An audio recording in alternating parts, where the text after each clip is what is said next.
कल हम आपको कौन सा टॉपिक पढ़ाए थे? रक्त के बारे में बताए थे। उसमें एक अलग से उसकी एक बीमारी बताया गया था जो HIV था। आज हम आपको रक्त कणिकाओं के बारे में आज हम आपसे चर्चा करेंगे। सबसे पहले आप ध्यान दीजिएगा, बहुत ही महत्वपूर्ण टॉपिक है ये बोर्ड परीक्षा के लिए। इसमें से क्वेश्चन आना ही है, ये तो फैक्ट है कि इसमें से क्वेश्चन पूछेगा। तो सबसे पहले हम जानेंगे कि जो रक्त कणिकाएं होती हैं वो 3 होती हैं। RBC, जिसको हम हिंदी में लाल रक्त कणिकाएं कहते हैं। दूसरा है WBC, जिसको हम श्वेत रक्त कणिकाएं बोलते हैं। और तीसरा है प्लेटलेट्स, जिसको हिंदी में बिंबाणु बोलते हैं। क्या बोलते हैं? एक एक करके हम इस पर अध्ययन करेंगे। तो सबसे पहले हम चर्चा करेंगे किस चीज का? RBC का। किस चीज का? RBC का। नंबर है स्तनधारियों में लाल रक्त कणिकाएं उभयावतल होते हैं।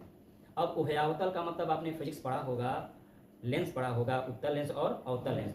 इसकी एक आकृति क्या होती है? निश्चित होती है। क्या कहेंगे? RBC की आकृति निश्चित होती है। अब आइए, कहाँ होता है? स्तनधारियों में। स्तनधारी का मतलब समझते हो?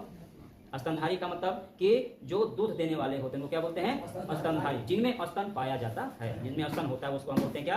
एक बात को और याद रखना आप लोग कि केवल दूध देने वालों को ही हम स्तनधारी नहीं करते। केवल हम दूध देने वालों को स्तनधारी नहीं कहते हैं। स्तनधारी स्तन सबके पास है। स्तन सबके पास हार्मोन्स की मात्रा अधिक होती है, जिसके चलते हमारे पास हमारा दाढ़ी मूंछ क्या होता है? आ जाता है। जो महिलाएं होती है उनमें हार्मोन्स की कमी होती है, जिसके कारण उनका दाढ़ी मूंछ नहीं आता। किसी किसी में पाया जाता है तो उनका भी क्या होता है? मूंछ होश आ जाता है। दाढ़ी नहीं लेकिन मूंछ होश आ जाता है, लेकिन हमनी नियर ना आए, ठीक? थोड़ा थोड़ा आ जाता है, तो थोड़ा उनमें पाया जाता है, इसलिए हार्मोन्स की उनमें कमी होती है। हम लोग में इसमें केंद्रक नहीं होता है, मतलब RBC में केंद्रक नहीं होता है। अब ध्यान देना है कि अपवाद के रूप में 2 ऐसे जीव हैं स्तनधारी जिनमें केंद्रक होता है। नॉर्मली रूप से RBC में, स्तनधारियों में RBC जो होता है निश्चित होता है, उसका आकृति निश्चित होता है। लेकिन 2 ऐसे जीव हैं जिनमें केंद्रक होता है, लेकिन अन्य किसी में केंद्रक नहीं होता। जो RBC होता है उसमें केंद्रक नहीं होता है। लेकिन ऊंट और लामा नाम का एक जीव है, ऊंट और लामा, इसको आप याद रखना। अब क्वेश्चन कैसे उठाएगा कि ऐसे कौन से स्तनधारी हैं जिनके RBC में केंद्रक होता है? मेन रूप से है कि इसमें केंद्रक नहीं होता, लेकिन ऐसे 2 स्तनधारियों के नाम बताओ जिनमें RBC में केंद्रक होता है। तो आप बताओगे क्या? ऊंट और लामा। ये तो एक क्वेश्चन ये बन गया। तीसरा पॉइंट है कि RBC का जो निर्माण होता है अस्थि मज्जा में होता है। अस्थि मज्जा का मतलब होता है बोन मैरो। अंग्रेजी में क्या बोलते हैं? Bone marrow. जो RBC का जो निर्माण होता है कहाँ होता है? अस्थि मज्जा में होता है। अब ध्यान देना, यह जो निर्माण होता है जब कोई भी इंसान जब पैदा हो जाता है उस समय उसके बोन मैरो में RBC का निर्माण होना शुरू हो जाता है। लेकिन भ्रूण अवस्था में, आप भ्रूण का मतलब समझते हो? जब किसी महिला के पेट में कोई बच्चा अपना स्वरूप लेता है, उससे पहले भ्रूण अवस्था, अल्ट्रासाउंड जब होता है, जब हम लोग जाकर चेक को कराते हैं अपने घर की किसी भी इस प्रकार की जो महिला होंगे, तो अल्ट्रासाउंड में सब दिखाया गया है भ्रूण अवस्था। उसके बाद धीरे धीरे उसका आकार बनना शुरू हो जाता है। तो भ्रूण अवस्था में जो RBC का निर्माण होता है वो होता है यकृत में और प्लीहा में। कहाँ होता है? यकृत और प्लीहा में।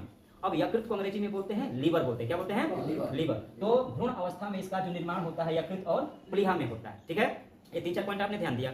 अब आइए, इसका जो जीवन काल होता है किसका? RBC का, वो होता है 20 से 120 दिन तक। 20 से 120 दिन तक ये RBC का जीवन काल होता है। अब इस RBC का जो जीवन काल 20 से 120 दिन तक होने का मतलब क्या है कि यह पुनः रिसाइकिल होता है, खत्म हो जाता है, मर जाता है, शरीर के अंदर ही मर जाता है, पुनः वो क्या होता है? नया नया बन जाता है। तो 20 से 120 दिन तक इसकी अगुवाई होती है और वह पुनः उतना खत्म हो जाता है, पुनः बनना शुरू हो जाता है। अब ध्यान देना कि हमारे शरीर में ये 20 से 120 दिन तक होता है। तो भाई ये मरता कहाँ है? तो हमारे शरीर में मर जाता है, कहीं बाहर नहीं, बाहर जाकर कहीं नहीं वो होता है, वो हमारे शरीर में क्या होता है? मरता है। अब हमारे शरीर में उसका मरने का जगह क्या है? तुम ध्यान देना कि RBC इसकी मृत्यु यकृत और प्लीहा में होती है। इसकी जो मृत्यु होती है कहाँ होती है? यकृत, लीवर और प्लीहा में। उसको हम बोलते हैं स्प्लीन बोलते हैं। प्लीहा को अंग्रेजी में स्प्लीन। तो आपने क्या जाना कि जो RBC है इसका निर्माण अस्थि मज्जा में, भ्रूण अवस्था में इसका निर्माण जो होता है यकृत और लीवर में, इसका जीवन काल 20 से 120 दिन तक होता है। या इसकी मृत्यु जो होती है यकृत और प्लीहा में ही होती है। तो 1 नंबर का क्वेश्चन पूछेगा कि RBC का कब्र किसे कहते हैं? RBC का कब्र किसे कहते हैं? तो कब्र का मतलब समझते हो? जहां दफनाया जाता है उसी को हम कब्र बोलते हैं। तो क्वेश्चन आएगा कि RBC का कब्र किसे कहते हैं? तो आपका उत्तर रहेगा यकृत और प्लीहा। यकृत और 1 नंबर का क्वेश्चन यह है कि RBC इसकी मृत्यु यकृत और प्लीहा में होती है। RBC का कब्र यकृत और प्लीहा को कहा जाता है। ये क्वेश्चन ये बना आपका। अब सबसे पहली बात कि जो लाल रक्त कणिका है, तो हम तो जानते हैं कि ये रक्त कणिका है केवल, लेकिन इसका नाम लाल क्यों पड़ा? इसका नाम लाल क्यों पड़ा? तो ध्यान देना, ये सब कुछ किसमें पाया जाता है? ब्लड में। सब किसमें पाया जाता है? ब्लड में। तो ब्लड का कलर क्या होता है? लाल। सबका होता है। एक अपवाद में याद रखिएगा, काकरोच जो होता है जिसको हम तेल चट्टा बोलते हैं, उसका जो कलर होगा ब्लड का वो सफ़ेद होता है। वो क्या होता है? सफ़ेद होता है। तो भाई एक क्वेश्चन ये भी आ सकता है, देखो ये बोर्ड परीक्षा से अंतर्गत भी है, और जो बच्चे कॉम्पिटिटर वाले हैं, कंपटीशन वाले, उनके लिए ये सामान्य विज्ञान के अंतर्गत ये सब टॉपिक आते हैं, लेकिन आपके लिए भी महत्वपूर्ण है और अन्य लोगों के लिए भी क्या है? महत्वपूर्ण है। तो सबसे पहले जो हम लोगों का ब्लड का कलर रेड होता है। अब ये रेड किसके कारण होता है यह ध्यान देना है। तो आइए आप जानते हैं, और इसमें हीमोग्लोबिन पाया जाता है। किसमें? हमारे जो शरीर का जो ब्लड है इसमें क्या पाया जाता है?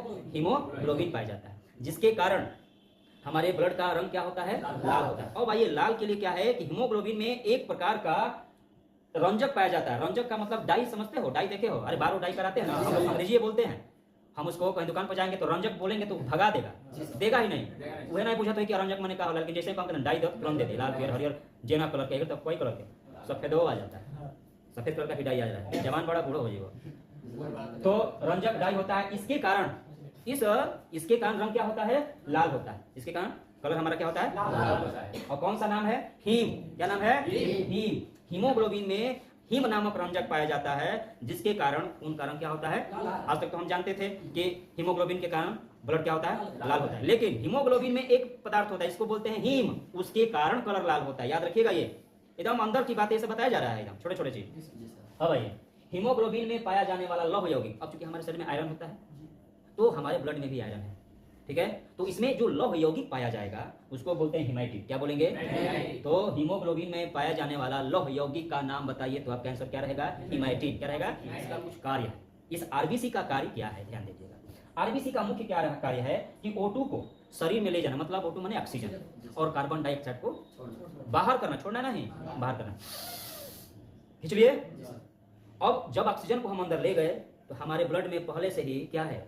हमारे ये ऑक्सीजन जो हम सांस लेते हैं कहाँ जाता है? फेफड़ा में। कहाँ आता है? फेफड़ा में। अब फेफड़ा में पहले से ही रक्त है, ब्लड है ना, तो ऑक्सीजन जाएगा, जब ब्लड के साथ क्रिया करेगा वहां पर, ठीक है, तो वहां से जो आरबीसी के कण होंगे, जो रक्त कणिकाएं आरबीसी की हैं, वह वहां से ऑक्सीजन को लेकर अपने साथ हर जगह शरीर के हर कोशिकाओं में पहले क्या करेगा? पहुंचा देगा।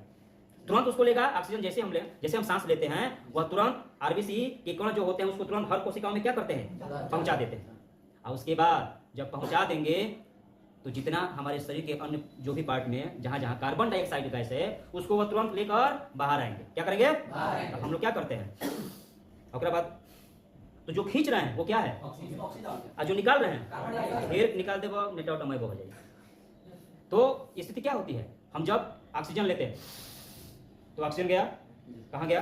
फेफड़े में गया, वहां से पहले से ब्लड है, ब्लड में मिल गया, तो वहां से आरबीसी क्या करेगा? इस ऑक्सीजन को ब्लड के सहारे हमारे शरीर की हर कोशिकाओं में क्या करेगा? पहुंचाएगा।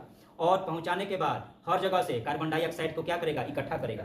आपको चल चल चल तू चल बाहर चल, अब वो क्या करेगा? उसको बाहर निकाल कर ले जाकर छोड़ देगा। तो हम सांस जो छोड़ते हैं वो कार्बन डाइऑक्साइड है, और जो सांस लेते हैं वो क्या है? यह काम कौन करता है? आरबीसी। कौन करता है? ये बात याद रखिएगा, जब सांस लेते हैं हम लोग, आरबीसी उसे हर शरीर की हर कोशिकाओं तक पहुंचाता है, किसको? ऑक्सीजन को, और हर जगह से CO2 को इकट्ठा करके पुनः बाहर निकाल देता है। तो कार्बन आरबीसी का मुख्य कार्य क्या है? O2 को ले जाना, कहाँ? शरीर के हर कोशिकाओं में, और कार्बन डाइऑक्साइड को मारते हैं हम लोग किस चीज की? आरबीसी की जो संख्या होती है हमारे शरीर में, जब बीमार पड़ते हैं तो हम जाते हैं चेकअप कराने, तो जब चेकअप होने जाता है तो हीमोग्लोबिन चेक होता है।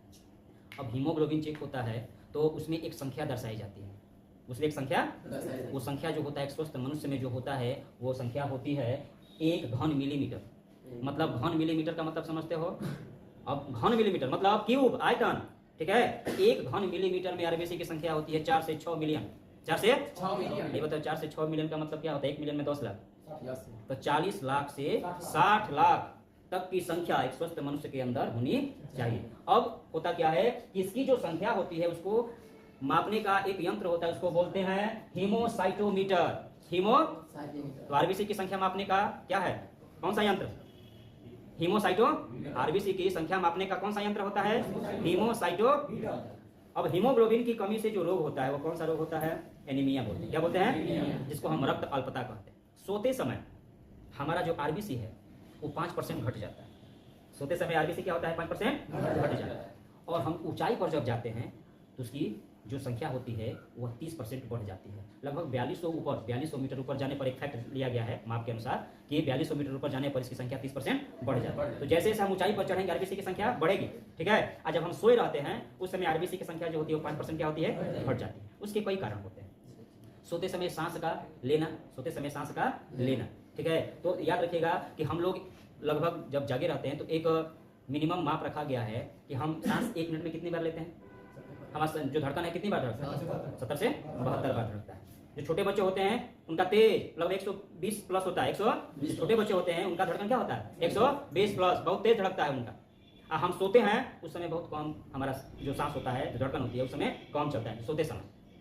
ये मेन चीज़ है, उस चीज़ को आप लोग जितना आप लोग मेहनत करोगे, एक एक चीज़ पढ़ोगे, लॉन्ग क्वेश्चन तो आपको याद करने के ऊपर, लेकिन अगर शॉर्ट क्वेश्चन आपका तैयार रहेगा ना और उसी के अंतर्गत आया तो छोटे छोटे क्वेश्चनों को यदि आप एक साथ लिख दोगे तो क्या बन जाएगा? वो लॉन्ग क्वेश्चन बन जाएगा।